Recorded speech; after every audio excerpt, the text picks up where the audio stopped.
summer, Mike likes machine guns. I like machine guns. Okay. All right. And episode 3. Welcome, everybody, our viewers and listeners. We have a special guest today. Look at him. Neal Currey. This is probably the most awkward podcast I've been on. But I'm going to say, of all the podcasts I've been on, you probably got the best set. I mean, I got a BMP behind me. We're in the man shed. It's great. It could be worse. It could be worse. This is awesome. It could be better, too. We're going to change it up a little bit. How's that? We're moving into a new office space. Oh, that's what Rich said. And then Rich Congrats. is going to, thank you. Rich is going to set up a dedicated, more professional, less ghetto-looking podcast set. Yeah, I kind of like ghetto, though. Are you going to have the BMP in there? It's on the second floor, So you're working on it. Probably not. Maybe a picture of it. Well, that's a close second, I guess. Mm-hmm. Yeah. Neal, let me ask you a question. Because I always feel very safe when I'm in Pappas's domain. Now, you've got quite the arsenal at Ready Gunner. Do you feel safer when you're in your office or right here with the Russian BMP? It all depends on the threat, but honestly, so I'm equipped for offense, not so much for defense, where I feel the BMP provides a good level of both, but a lot more defense than I have. You know, that's a lot of armor. That's a great answer. I also don't see myself as the victim. I like that. Yeah. You're here, you can hunker down. You don't have to go on the offensive if you don't want to, you know, where I'm like, hey, my defense is a good offense. That's what I got. I'll tell you what I really want to do. Just put another log on the fire and enjoy. We have a new sponsor. It's the Food Club, purified drinking water. Our previous Kroger sponsorship has fallen through. Oh, I don't think I got the same one as you. So do you have 2 sponsors or? Well, I'm sorry, but I'm just trying to get rid of the rest of our former. I got the cheap water. We had a good ride with the Kroger people. We did. They're great people. But now we're on board with the Food Club. Yeah. Sold at all fine establishments, grocery stores, convenience stores. Get it while you can. Call them. Thank you. Neal, you asked a really good question because everybody who listens and knows Mike knows he's a steel chainsaw aficionado. But there's another brand that he hates, which our audience might not know. He loves steel, but you also hate. I'm no friend to the Husqvarna Corporation. What was that question you asked earlier, Neal? So I asked him if steel is his favorite brand. Husqvarna, if that's how you even pronounce it, is his least favorite brand. Take that equivalency to the gun market. Who's your steel in the gun world and who's your Husqvarna in the gun world? I'd probably have to say Glock and Taurus. I think that's a good way to measure how much you love steel. There is a lot of Glock haters out there. I mean, it's probably my favorite gun brand as well, but there's a lot of haters of the Glocks. It's a. What do you say to them? I say it's a successful platform, very utilitarian. A Glock works well. Versatile. Yeah, I agree. I mean, it's just it's a tool. I'm a fan of that. People who talk crap on Glocks, which is many. We've seen it across the board on our pages. Anytime we post a picture of a Glock, you always have the Glock people come on there and say whatever they say. Glock suck, but there's really never a good argument as why they suck. It's like it's been used by law enforcement, military around the world for decades. It's a proven gun. Other than the only argument I think people can have is like, look, it's not comfortable to me. We're all a little bit different. It's not comfortable to me. The grip is a little funny feeling. That's why I don't like it. But you can't argue the functionality or the versatility of the gun. Agreed, but on the grip angle, for example, it forces you to roll your wrists over, which makes the gun function more reliably. You're less apt to limp wrist a Glock because you have to pull it down, and so it pushes against your arms more than. So you're saying that people straighter. even the people who say it just doesn't feel good, they just have a bad grip. Well, I don't know if their grip's bad. It probably He is. doesn't want to say it. They're just made up of spare parts is really what he wants to say. Listen, like, some people have good genetics and some people don't. I'm just saying, for example, there's a reason for the grip angle, and I'm by no means saying that there are not nicer, more quality, elegant handgun designs on the planet, but a Glock is very utilitarian. Yeah, especially for the money. Especially for the money. And I think I'm also drawn to it for the aftermarket support. If you were going to make a holster for a pistol, you would make it for a Glock, and then the pistol that you really wanted to make it for. I mean, if you wanted to stay in business, if that was your goal. But you could never get more aftermarket support, and I don't believe anyone else supports a handgun as well factory-wise. Mm-hmm. I agree. I mean, go into a PD and ask them if they have any spare Glock parts, and they're like, oh, yeah, get the wheelbarrow of Glock parts. What do you need? We just bought a huge batch of Glocks from police department. Oh, let me guess. 22s? No. I mean, it was there were 17s, Gen 3s, I think some 20s. There was a couple 40s, 27s. 20s? Yeah, this actually came from Davidson's. Oh. So I'm a third party to this, but Let's talk about that. I never say no to Glocks. Neal, how's business at Ready Gunner faring with all of this chaos that's going on? I know that there's a lot of hunting going on right now as far as inventory, right? There is. The number one question we get every day, the phone calls we get probably, I kid you not, 7,500 times a day is the 9mm. Do you have 9mm or 5.56 is another hot item. I was just going to ask that. You beat me to it. Yeah. So no 9mm currently. We're working on a big purchase overseas to try to bring in. But as of right now, 9mm comes in. It really doesn't matter how much I get. You know, Federal could send me a pallet of 150,000 rounds, which we got about 3 weeks ago. I limit it to 2 boxes a person, and even with that limit, it's only lasted me a few days. Wow. So that's insane. People are like, "Oh, Ready Gunner's not getting ammo. Ready Gunners are not getting ammo." It's like we have received double the amount of ammo we received in 2019, which, you know, I could go on any distributor website and buy 1 million rounds at any given time in 2019, and we're already double our numbers this year. Wow. But it seems like we never have it because it comes and it goes. A month and a half in, you're double 19. No, I'm sorry. So this is 2020. We sold double. And that's crazy. Obviously it would have been more. So our gun percentage is 400% more 2020 over 2019. Gotcha. Our ammunition was only 200%, but that's just because of lack of availability. Yeah. I mean, it'd probably be 2,000% if it was unlimited, but we need a semi-load.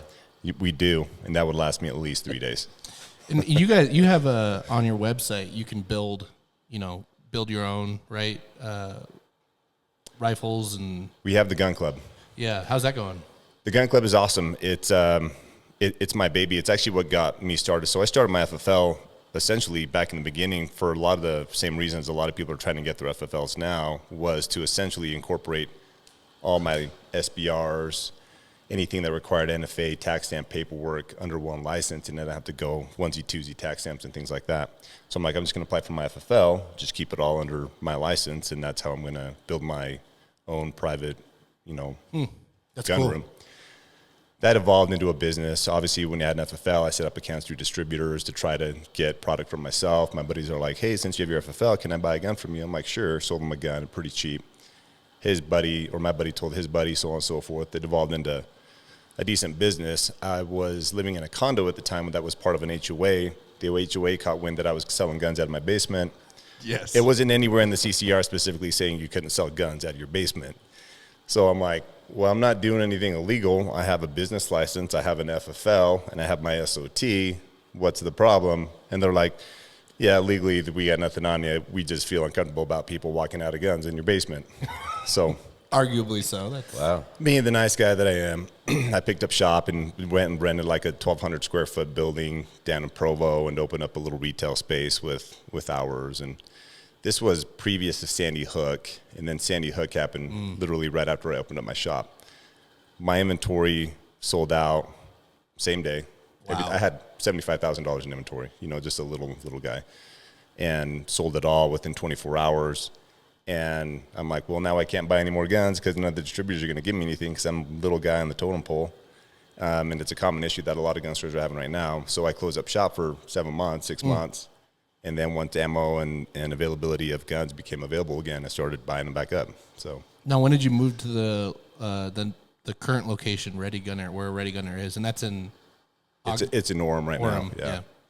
So we moved. So I probably stayed in that little shop for 2 more years, built up inventory. I never took a paycheck from the business for the first 6 years. Wow. Kept rolling that money back into the business, I had another full-time job I was doing, and I had like some guy that was working for me running the shop.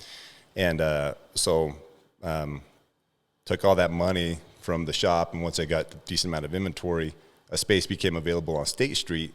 It was a 20,000 square foot store. It used to be like a mattress furniture store. I've always wanted a range, and I'm like, I'm going to open up a range, and took out a loan, opened up the space, and I had like this 10,000 square foot space with maybe $200,000 of inventory, so it looked really bare. But the range was doing really well, and one of the things we pride ourselves on is customer service. So it's something that's always lacked in the gun community. You go to a gun store and people kind of treat you like idiots, or they patronize you, or you grab a gun and you hold it the wrong way, and the guy's like, "What are you doing? You can't do that." This is one of my favorite stories, and I mean, now that I own a gun store, there are some things obviously you don't want people doing with your guns and things of that sort, right? But you don't have to be a dick about it. So my friend goes into this gun store, and I won't mention the gun store, goes in, wants to see a revolver. He's like, "Hey, let me see that." It was like a Ruger GP100 or something. And opens it up, pops the cylinder open, just spins a cylinder with his finger, nothing crazy. Like he wasn't, trying to cowboy it or anything. Sure. And the guy's like, "Don't be doing that cowboy bullshit in here." My friend's like, closes it up, puts it down, walks out, And it's something we kind of see pretty frequently. We get a lot of people that come in and say, "Hey, I was just down the road, or I went to this gun store and they said this or they said that. I'm never going there again. We like the way you guys treat us in here, and we try to treat everybody, like equals, not like we're better than them." I know my wife has experienced that. I think it was my 30th birthday. She went in. I think she bought it at Cabela's.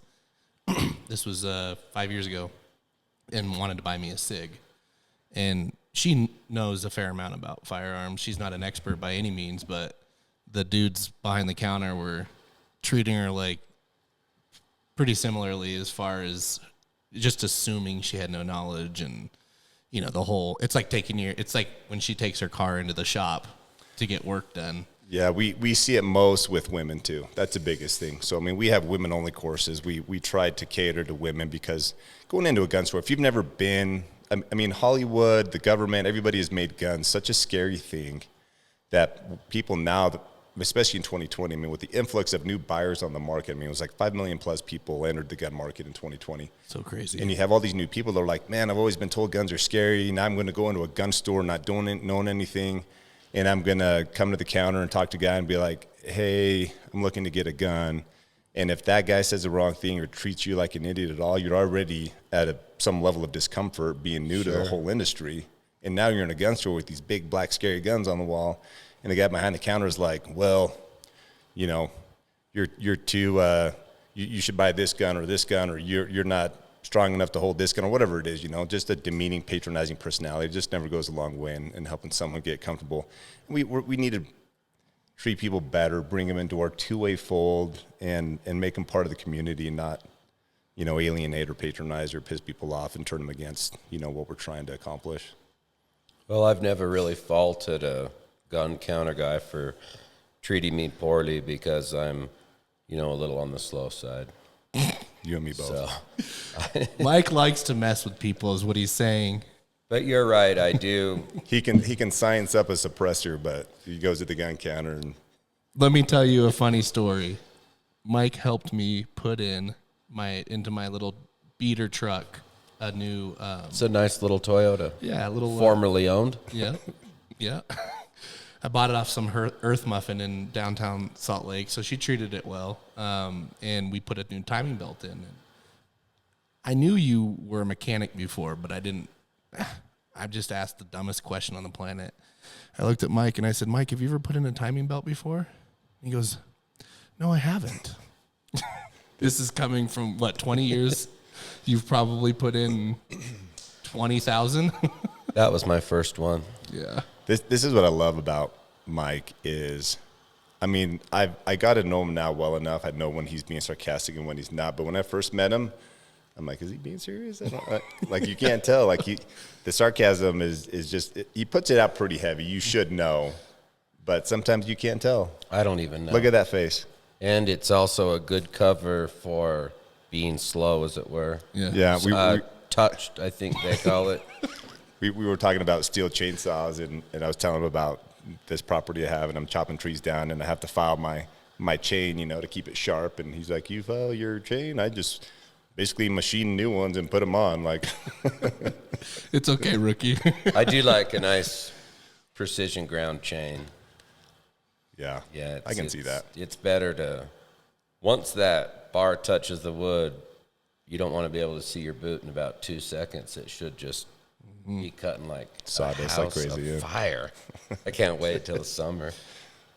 Mike, I think at least 3 or 4 times a week, I still have to ask, are you messing with me? Don't I? So you still don't know? I still don't. Well, you do, yeah. Sometimes I do, but there are times where I'm just like, wait a second. Am I walking into a bike trap right now? I want to know what Mad Mike looks like. No, you don't. Because he's mad, and then like, I don't know if you're mad or not. Do I need to run, or should I be laughing?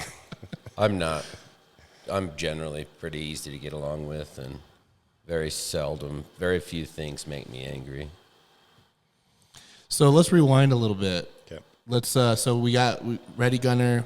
We learned about how it all started, which is a great story. Previous to that, you were with the 2nd Battalion, 2nd Ranger Battalion? Yeah, so I was 275, so 2nd Ranger Battalion up in Fort Lewis, Washington. I was with them for about 5 years, a little under 5 years. Those are my old stomping grounds. Fort Lewis. Beautiful country. I love it up there. Mm-hmm. How was that? What, can you give us a little bit of insight? Any exciting stories that you'd like to share with us? Yes. Well, yeah. I got some exciting stories, but so I joined. It was 2004. It was shortly after September 11th. September 11th hit me pretty hard. Mm-hmm. After that happened, I think I was pretty pissed off, like most Americans would or were. Anyway, eventually ended up joining. I wanted to do something. I'm like, if I'm going to join the military, I want to do something awesome. So I did a lot of research. I even looked at being a fighter pilot at one point, joining the Air Force and flying jets. I thought that would be super cool. Wouldn't you be a little too tall for that, or they could just call you Goose? I don't know. Too tall or something, yeah. But anyway, ended up joining the Rangers, got what's called an Option 40 contract, which fast tracks you to RIP is what it was called at the time. It's RASP now. So I went to basic training, AIT, Airborne School in Fort Benning, Georgia, and then Ranger Indoctrination Program, which is what it's called, which is essentially just 4 weeks of these guys beating the shit out of you. Mentally and physically? Or mentally and physically. So, there's tasks you have to accomplish under the shittiest circumstances you can imagine of being cold, wet, hungry. And these guys, the instructors are up on the hill roasting a big fire and hot dogs and shit, and you can smell it, and they're like, all you got to do is just come up here, if you quit, you can come up and roast some hot dogs. And you're like in this like snake pit of just a bunch of other like Ranger students just cuddled up, wet BDUs. It's just horrible. What was the hardest part about that? It's mental. Ranger school, I think most of these military special operations schools is 100% mental. Obviously, there's some physical aptitude that you have to be able to reach, but it's nothing crazy. It's not like you have to do, 1,000 push-ups in an hour or something. It's like the physical fitness portion is pretty achievable, I think, for most people. It's being able to do that time and time again, day and night, under the circumstances of, which I think are the hardest things in the life, is being hungry, being cold, and being tired, which was the hardest part. I think the sleep deprivation is probably one of the hardest parts, because you're at times, and you really don't know, and this was more in Ranger school down the road when I went to Ranger school, you don't know if you're awake or you're asleep. And you think about that, and it's like, no, there's no way I wouldn't know if I was awake or asleep. You really are in this state. You don't know. You have to stop and think, like, am I sleeping right now or am I awake? Wow. Like, that's how tired you are. I can't imagine. You sleep maybe 45 minutes a night for, a few days, and then you get a break where they let you sleep 6 hours. And how hard do you sleep when you sleep 6 hours? Well, I actually missed that because I don't fall asleep very good right now. It literally takes me 45 minutes to turn my brain off, stop thinking, and fall asleep. In Ranger school, people would fall asleep standing up. It was kind of funny in retrospect. Like you just hear like a big smack and you look over and your buddy's on the ground. And I'm like, oh, you fell asleep standing up, didn't you? And I'm like, I'm never going to do that. And then you do it, you fall down, and you wake up, and there's everyone looking down at you. And I'm like, I did it, didn't I? Oh, my gosh. I've never heard that. That's crazy. Yeah, it's rough. So anyway, I went through the schooling, went to the Rangers, got assigned to 275, did 5 deployments. Actually, I did 3 deployments, 1 Afghanistan, 2 Iraq with the Rangers. I did 2 more later on with Triple Canopy doing the diplomatic security stuff. So after I left the military, I worked on a special project with SOCOM building these vehicles called the SRATs A1, training special forces units on how to rock crawl on these things. And we made them specifically for the Afghanistan terrain. And then after I finished that project, I went and did diplomatic security over back in Baghdad for 2 more deployments with Triple Canopy, just running the counter-assault team there. Wow. You were busy. That's admirable. It is. Good times. Yeah. I wish I could do that, but I know that I'm not cut from the cloth to do that. Oh, you could do it, Mike. I don't know, when you were, all the things that you were saying in your initial training, I just kept having these horrific flashbacks to my first marriage. If you could do your first marriage, it's probably equally as hard. You'd probably finish Ranger school. All the hot dog roasting and wet clothes. And Can I come in the house? I'll be good. I give up. So, as far as skill sets that you learned with your military experience, how has that translated into your life today with business and everything? So the leadership portion is probably the biggest thing I took away from that. Obviously, a lot of the skills I learned in the military don't really apply to the civilian world. You know, breaching doors, shooting guns, explosives, artillery, mortars, calling in airstrikes. Yeah. Not a huge application in the civilian market, but the leadership portion has a huge application as far as leading. You know, I think we have 26 employees at this point, 25 employees. Oh, wow. So managing the manager, I treat them as a fire team. So I have 3 managers. Those are my fire team guys. And they have their guys below them. You know, we have a chain of command, I think, like most businesses have. But, you know, we not to say, like, the cashier can't come ask me a question, which is pretty common. I mean, we're all there in the one space. So, but, you know, we try to have a level of, obviously, we're a pretty close family at Ready Gunner. A lot of the guys have worked there for years. We've become pretty close. My managers I've known for a long time. Willie, probably my general manager, I've known him since I was a kid. You know, me and him went to junior high together. Willie's a stud. Most people know Willie. He's super cool. He's the Gandalf of guns is what I call him. He's got the big wise beard, you know, the long flowy hair. So he reminds me of you, actually. So he's got like this sarcastic personality. And I've known Willie 20 years, so I can read him pretty well now. But I got a funny story about Willie here. I'll just say it real quick.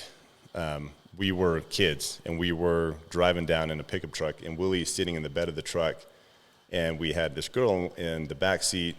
She was pretty intoxicated, feeling a little nauseated, and Willie had his arms up on the bench like this with the wind in his hair, looking up.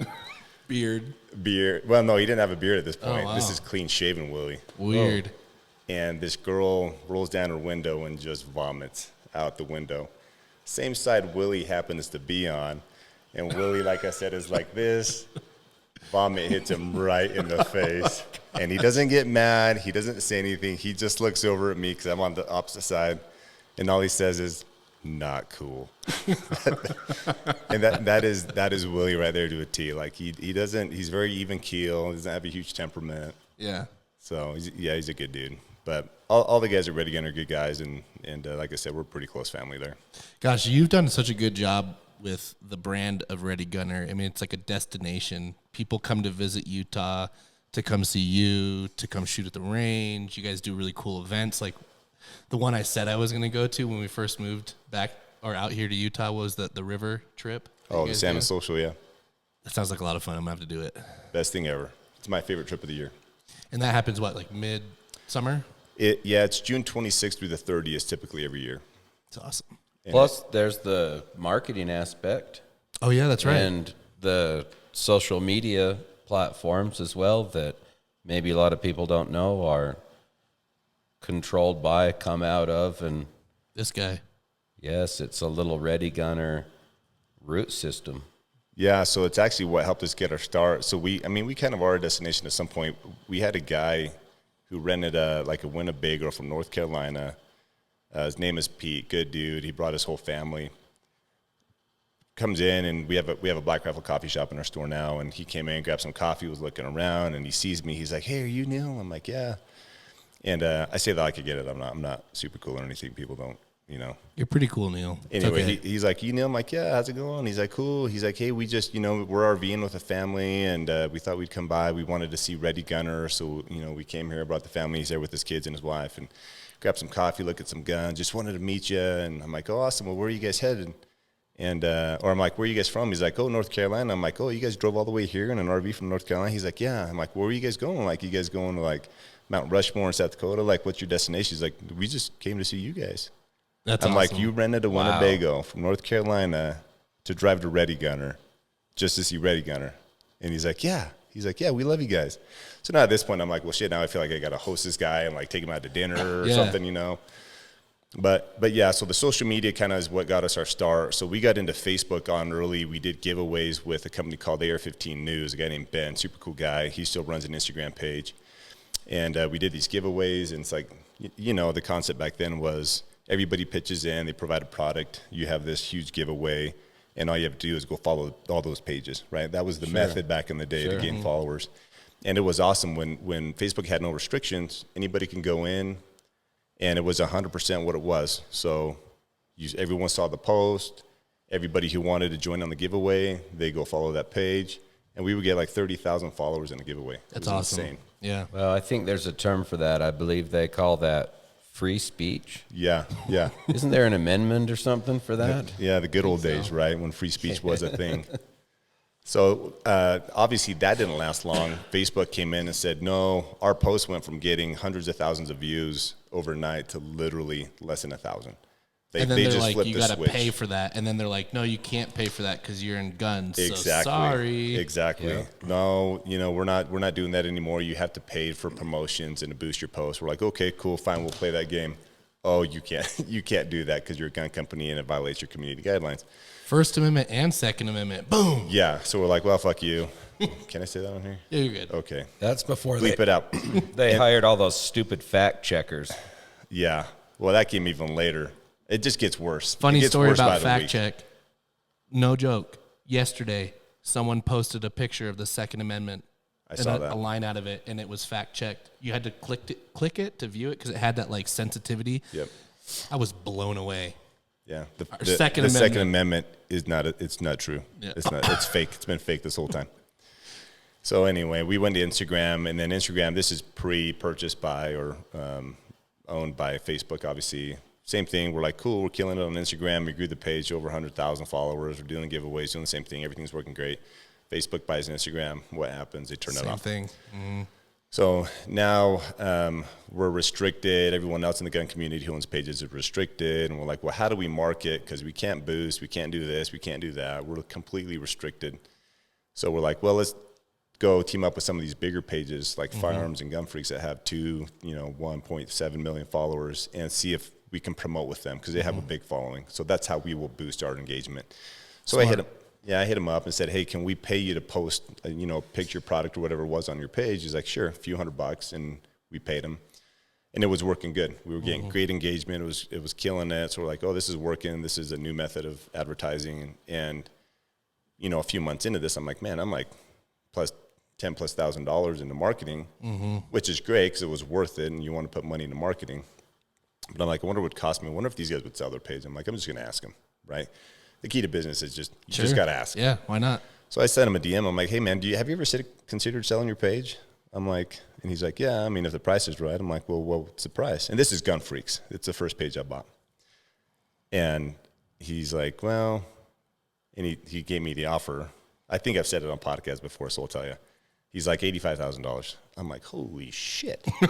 I'm like, for an Instagram page, like you were out of your mind. Were they dude. at a I was million thinking yet, like or where were they at follower-wise? 1.4 million, I believe. 1.3, 1.4, somewhere in there. So I'm like, yes, no way. We'll just keep marketing. That's a ton of money.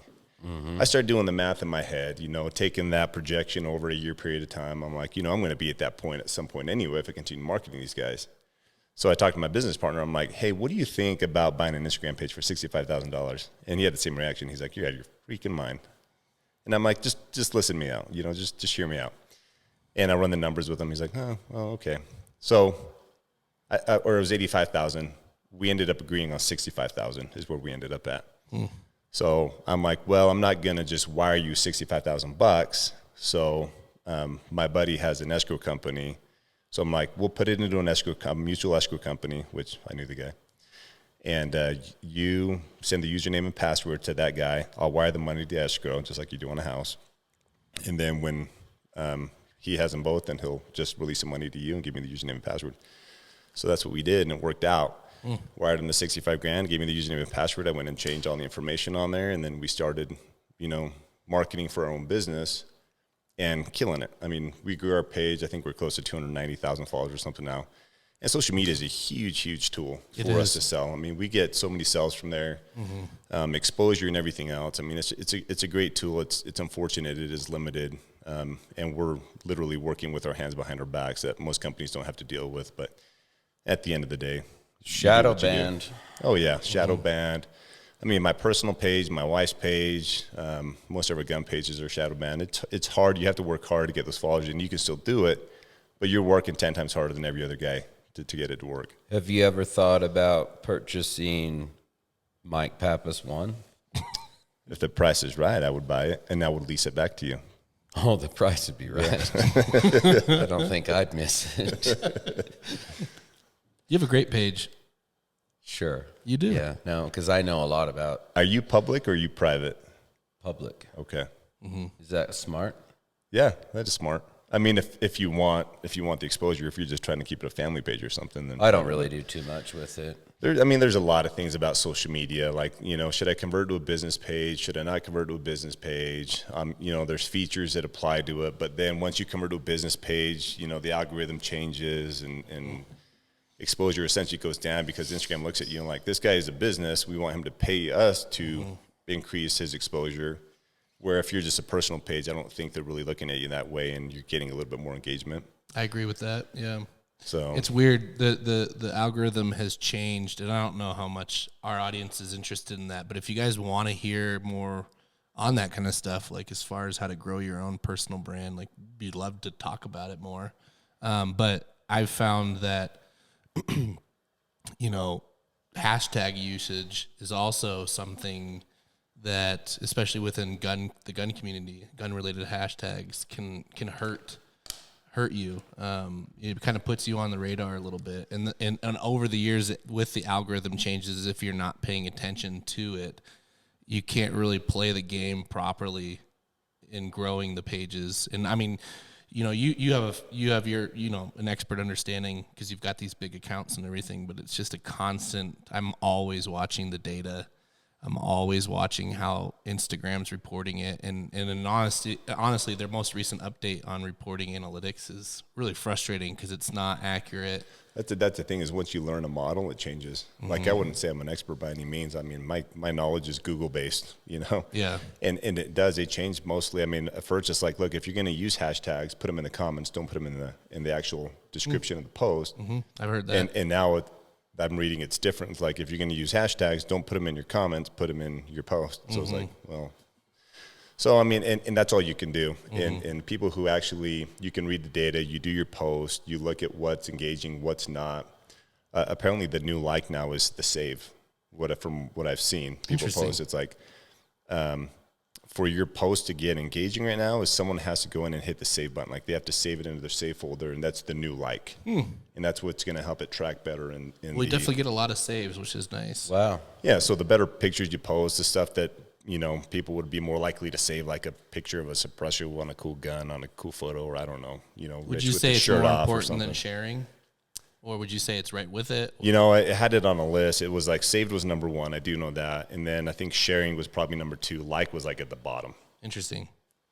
I think the other thing too, which I got some heat for at the beginning, was, you've done a great job with this with these other platforms that you've purchased and everything, but also trying to put yourself out there as a brand. And everywhere, right? Like Parler was a thing until it wasn't. Yeah, which was sad because we jumped on it right away and actually started growing a decent following with some good engagement, and then all of a sudden it just disappeared, and it's like, what the heck is going on? But then there's TikTok, right? And there's a whole new battle that you have to learn and to fight with firearms, I guess, content. You know, I would say 8 out of 10 posts that we do get taken down. On TikTok? Yeah. So we face the same thing, and I have like 3 posts on TikTok. But I post it says, nope, I post it again, nope, I post it again, nope, I post it again, nope, I post it again, it goes. Like, I'm just going to keep posting it till it goes. That's the game you have to play, and like their community guidelines, and I've messaged them multiple times, like, hey, I've read your community guidelines. It says to violate it. It doesn't violate it. It's just because someone reports it or something, and then all of a sudden you don't feel like, or the robots are just like, no, we're just not going to allow it to go up or whatever. And that's what we do on social media. It's like, look, for us, it's a gallery. We're not selling stuff. I don't sell products to social media. We have a strict policy where, and it might be annoying to our followers because we get a lot of people, hey, how much is that gun or how much is that gun? We don't post pricing on our page. We don't tell people it's for sale or, hey, it's $125, you can buy it now, or it's $1,000, you can buy it now, or whatever it is. We don't put pricing on our page. We don't use it as a tool to sell. We use it as a tool to essentially make a gallery of people to see, like a catalog, what we have or what the store is or the lifestyle of the brand. But you can't buy anything on our Instagram page. You know, you have to call the store or can you imagine go to our website. If all of a sudden Facebook and Instagram and these other big tech companies were like, you know what? We like guns. That would just change the landscape. Like if we could start marketing through Google and Facebook, like paid marketing strategies, like everyone in America would own a gun. That would be insane. It'd be awesome. It would change the narrative for sure. And from what I understand, Mark Zuckerberg actually is a huge gun guy. Like he likes guns. No way. That's from what I understand. That's what I've heard. Like he actually has his own collection of guns, which isn't surprising. I think most wealthy people probably are gun collectors, or they understand the necessity and the value of owning a firearm or a few. Yeah, especially when you're at that level dumb. with your own security detail. Yeah. It's like you're going to be some multi-billionaire guy and you're not going to have a gun in your house. I mean, even with a security detail. Mm-hmm. And they're fun, and it's a tool like anything else, like your steel chainsaw. I mean, there's it's no different than the hammer on your wall, in my opinion. Yeah, I view it as a fire extinguisher, but it can put out a certain kind of fire. And if you don't have that already, like there's never enough time to be like, hold on. Yeah, let me go get my fire. I'll be back in 3 or 4 hours. Don't go anywhere. Stay right here. How about Elon Musk coming out saying, let me buy Facebook so I can delete it? You remember him saying that? Yeah. I don't, but that would be hilarious. I actually wouldn't mind if we deleted Facebook because we don't even use Facebook anymore. Yeah, we do for posting purposes and to stay connected, but for the most part, I've found even in other business models that I've, previously not worked in the gun industry, in the supplement industry, it's not the same as it once was. Like marketing on it's more challenging. You don't get the ROIs you hope to. Yeah, it is. We've gone back to where we originally started and 20 years ago where marketing was email campaigns. Mm-hmm. So, it's more under our control, and we've been trying to gather more emails from our customers to stay in touch. Literally tomorrow, if Zuckerberg or anybody over at Facebook, Instagram says, look, we're just going to, especially right now with HR 127 and this whole thing that Kamala Harris and Vice President Biden are pushing. How do you pronounce her name? Kamala. Camula. So we've seen social media become emboldened by actions like this, right? Where they're like, look, we're in cahoots with the presidency. They're on our side. And if we do something drastic, nothing's going to come our way as far as repercussions. So they're going to pass these, widespread gun laws, assault rifle ban, high capacity magazine bans, as they call it. And they're like, well, as part of that effort, we're going to go in and delete all the gun pages, to try to help with the gun control crisis we have in America. So we're going to delete anybody that has a gun page, and boom, all that goes away overnight, literally, right? So that's a scary thought. Email campaign is like, look, sign up for emails. That's where we send all our campaigns out, all our prices, all our catalogs, all our direct links is on our emails. And you can unsubscribe at any time. Yeah, if you don't want to sign up right now to Ready Gunner and Dead Air Silencers. Yeah. email's the new Instagram. That's your safety deposit box. Until, MailChimp or whatever email platform you're using. They're going to send us all the way back to ham radios. Mike's really good with that. I know. That Mike would love that. He's like, ham radios? I could talk to 2 other people right now if I had a mind to. Yeah, so we'll see what happens. But, I mean, you got to go and do what you can do. And you got to be able to predict this industry, right, and make changes before it happens, because otherwise, once it's too late, it's too late. So. It can be pretty stressful, that's for sure. And we need to stick together as a community, too. I mean, we kind of eat our own in the two-way community. We're pretty harsh on each other. I mean, there's a lot of smack talking and everything else. But at the end of the day, we're all on the same team. We know about being on the brunt end of smack talking. We won't go into it, but I think that's with every industry has that. We're just in the gun industry, so we notice it, but it's not as rampant. I started watching. I was just not really paying attention, and they do a lot of negative conversation on WWE. Yeah, a lot of smack. I noticed yeah. that. I was like, a lot of mom jokes. It could be worse. Yeah. They even have or the gym crowd. The gym crowd, Rich probably knows this. Yes. The gym crowd's pretty bad too. They're the meatheads. Yeah. They're aggressive. You're not going low enough on your squats, Rich. Yeah. Yes. Or the equivalent of the gun bunny is the fit chick. Yeah. She does one pose, when she's just kind of like at a specific angle with the duck face. So, but yeah, there is. I mean, I feel like the auto community is, they've got their fair amount of smack talking that goes on there with Sure they people do. with their favorite brands. And if you're not driving a Ford, then, well, screw you. And my Chevy's made out of real tornadoes. That sort of stuff. They're brand loyal, if nothing else. Yeah. Or the chainsaw crew, as we found out. I don't know if there's really that many people that care what brand of chainsaw you have. Just you. I'd like to think I'm, what would you call it, ahead of the curve on that? Yeah, you can start the trend between the two companies. Start your own little support steel A little saw aggression. You know who we should have sponsor the podcast? The first official sponsor? Still. Steel. Yeah. You think they'd do it? I think we know someone that can connect us with some still people. Mike Allen. I don't think it would hurt to ask. Yeah. Maybe we buy Steel's Instagram page. Honestly, I think they do need a little help with their marketing, in my opinion, at least with their apparel. You could lend them a hand. Yes, they got a great brand. I mean, their branding, it's a good brand. They could kill it. They could. They could have everybody wearing Steel shirts. I went on eBay. Mike, you'll like this story because this is before I knew who you were and how much you loved Still. I have Still chaps. I have a set of Still suspenders, the real thick ones. Classy. I even went as far, this is like 6 years ago, as going onto eBay and finding an original Still trucker hat with the patch. You can't buy them anywhere. And I found one and I bought it. It was like $50. Well, that really elevated you in my eyes. I know that's meaningless, but it did. I don't know why it's taken so long to pictured tell him you wearing that. all that, didn't you? I did. When he was saying it, yeah. When he was saying it, yeah. Like, it was like coming into play. And I probably used too large of a chainsaw to cut down. There's no such thing.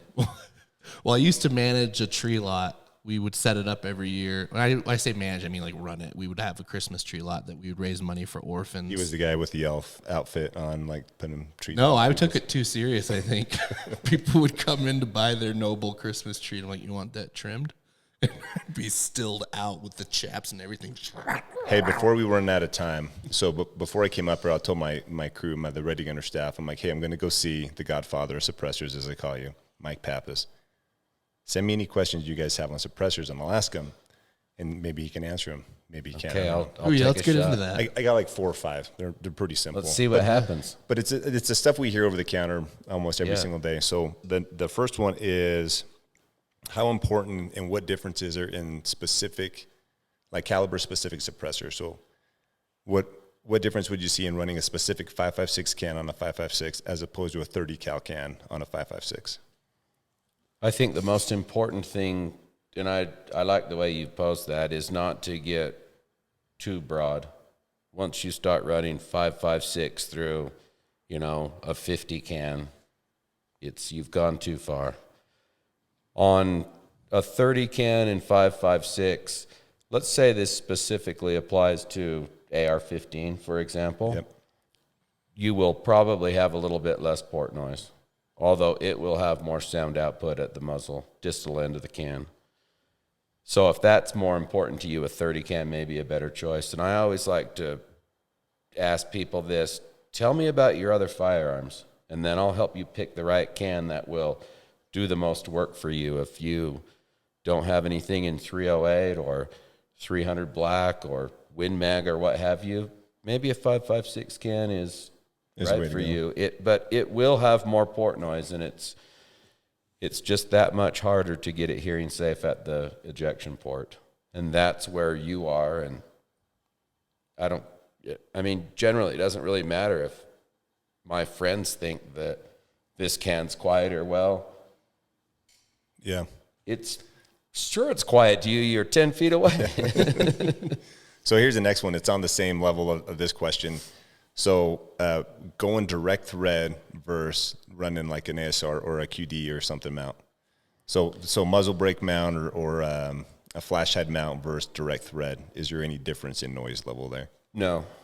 Okay. No, and I would also add this, and well, that's not true.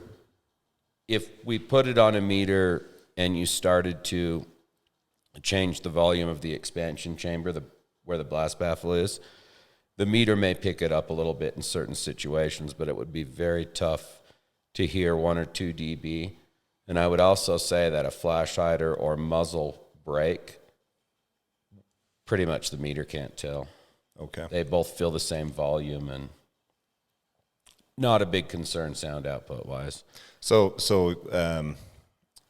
as far as sound output, it's almost going to be the ability to switch it from one gun to another is going to override the miniature benefit you get from direct mount. You want to pick the mount that fits with your firearms the best. Here's another question. With all the laws being passed and everything else, and this new HR 127, a lot of people have concerns about paperwork. The government's going to know what I have, this and that. One of the common questions we've been getting lately is if I apply for a tax stamp, I get a suppressor, and I get that tax stamp approved, and I bring my suppressor home, does that open me up for, what's the word? Essentially the ATF to come into my home like an investigation or something like that? Well, just come into my home unannounced without a search warrant. Does it? No. If they would have to get a search warrant through normal channels to do that. I think most of the time people get that confused with a compliance inspection and a home FFL. Yeah. Having a machine gun or a silencer or SBR or something like that doesn't put you in, you're not signing away any right. Look, if they're going to get a warrant on you, it's no different than having a firearm you buy over the counter. Correct. One more, I think I have one or two more. This next one was, so I have a lot of AK fanatics at the shop. They love the Wolverine can. They're asking if a QD mount is going to come out for the Wolverine anytime soon. Yes, it is. It should be. Well, as you know, machine time and as busy as everything is, it's all drawn up and we're waiting to get that done and package it and get it out and all that. But we're going to essentially make an adapter that goes from the Wolverine thread to the 1 3/8 thread.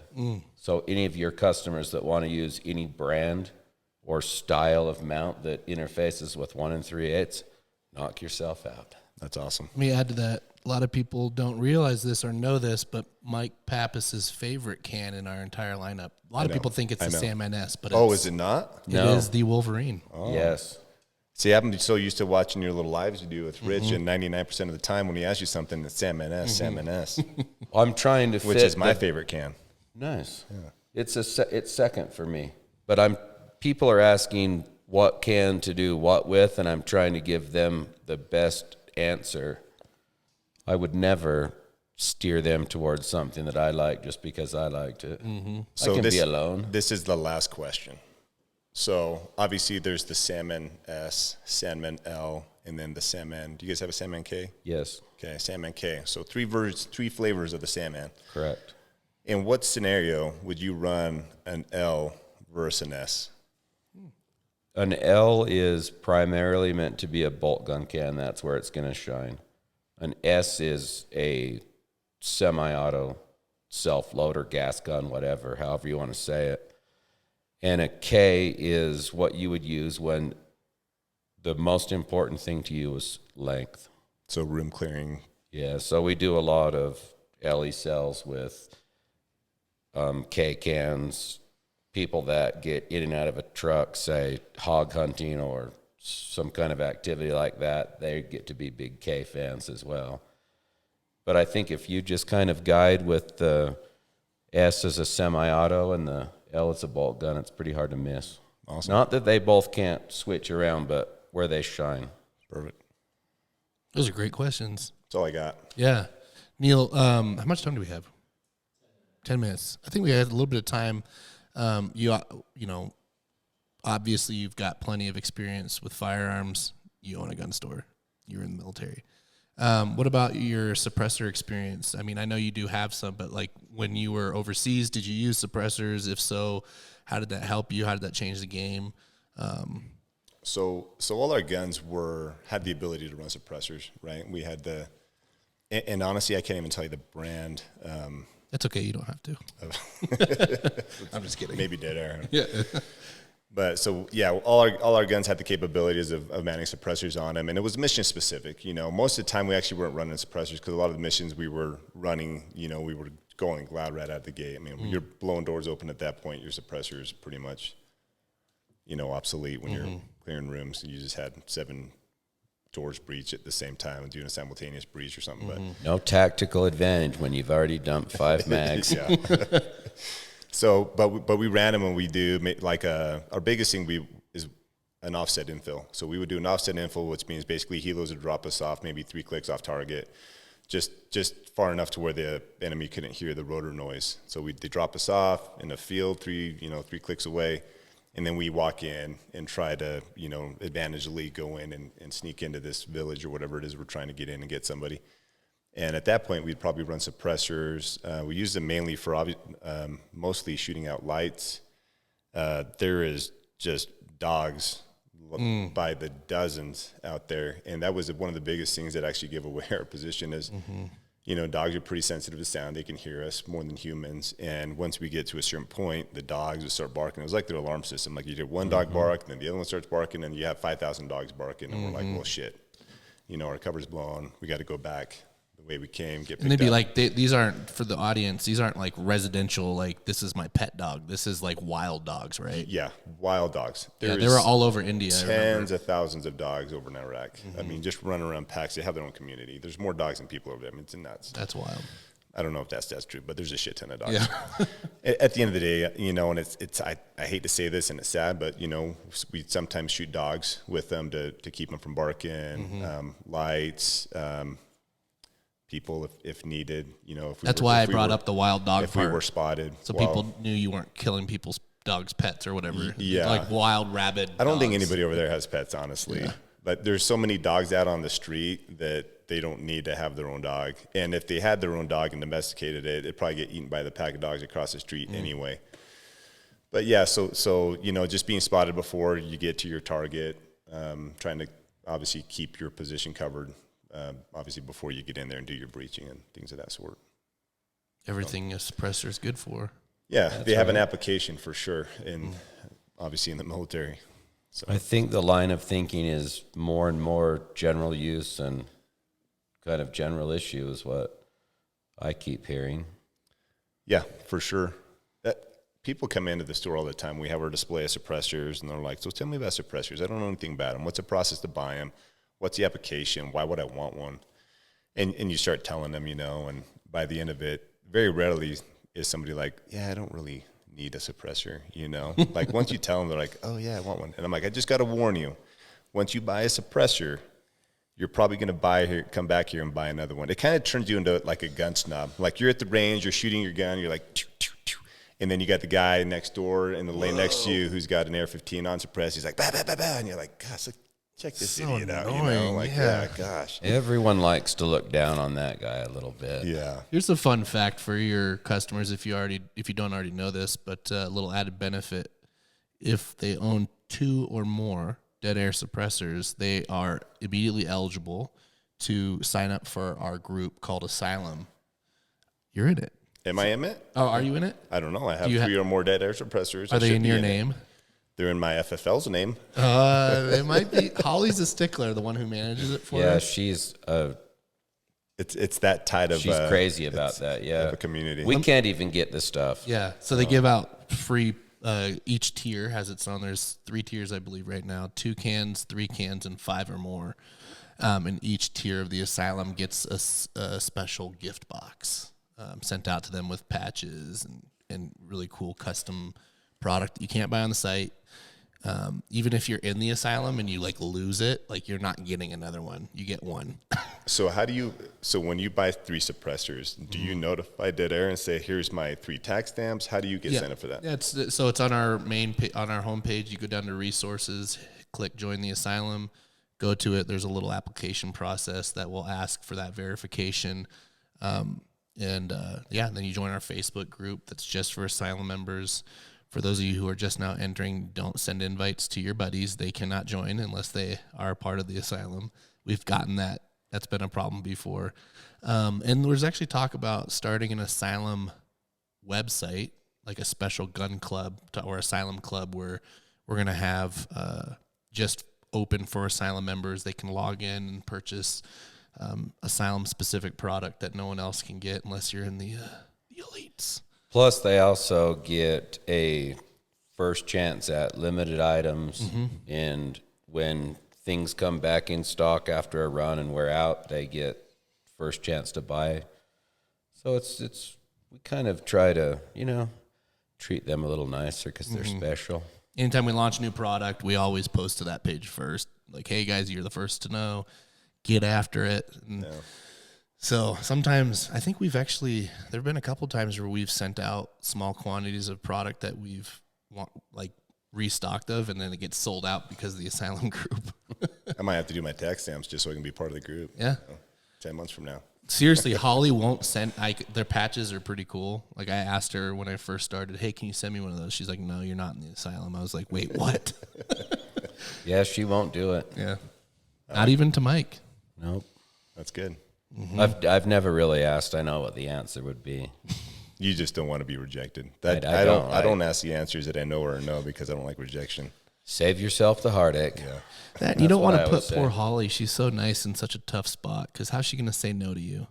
That's tough. I think she'd just say no. Probably. That's the feeling I get. I love you, but no. Yeah. Sorry, Mike. You got to be in the Asylum. I could counterfeit Asylum products. We could do that. We start a black market of Asylum. Let's do it. eBay. It's like a weird, It works a little sloppy on them, and the lettering's crooked. But it's spelt a little different. if you're just walking by, you don't notice it. You think, oh, that guy's an Asylum member. It's like the Milwaukee logo, but not 1 lightning bolt. It's 2 lightning bolts. Don't say that. Spelled with an I, not a Y. Oh yes. Incorrect spelling's always a giveaway. Yeah. This is so far my favorite episode. Yeah, we can't thank you enough for taking the time to come on. I'm glad you guys had me. I'm glad you made me drive up through the blizzard that we had this morning. Neal. I called Rich this morning, and I'm like, man, it's coming down. It's not like 6 inches. The canyons are closed. And I'm like, is rescheduling a possibility or no? Rich is like, no. I'm like, okay, I'll be there. Rich is pretty hardcore. Yeah. He is. I thought for sure he was going to be like, yeah, no problem, man. Just let me know. Reschedule you. It was a hard no. You can't. It was mainly because I really, really, really wanted you to be here, and I was, Wednesday was like the day of the week this week where I was really looking forward to it. Well, I appreciate it. I'm glad you guys had me on. I was going to adjust the valves on my truck, but I've put it off. So I didn't happen to, have it apart in here. That might have been kind of cool, actually. We could have talked about truck valves. Yeah, but I know this space doesn't seem super big, but it's really small when you pull that truck in here. You know what? He's talking about a 5-ton, right? Yes. Yeah. Maybe our last episode, we'll set the podcast up in the bed of that truck. It'd be kind of fun. We could put it in there. Yeah. We're not even using that much space right now. Next week, we are going to have on Jim Staley. It's going to be really hard to follow you, but Jim Staley is the owner of Tat Gas. And I'm sure Jim will do well. Jim's a stud. well, these guys Jim and Mike have a very special relationship. So if you don't know who Jim is, you're going to want to tune in just to hear the two of them yuck it up. I'm going to definitely be some background noise on that one. It's just 60 minutes of shit talking. Yeah, pretty much. Yeah, That's probably right. So Jim's advances. Yeah. Yeah. don't forget, guys, head over to Ready Gunner is the Instagram handle, right?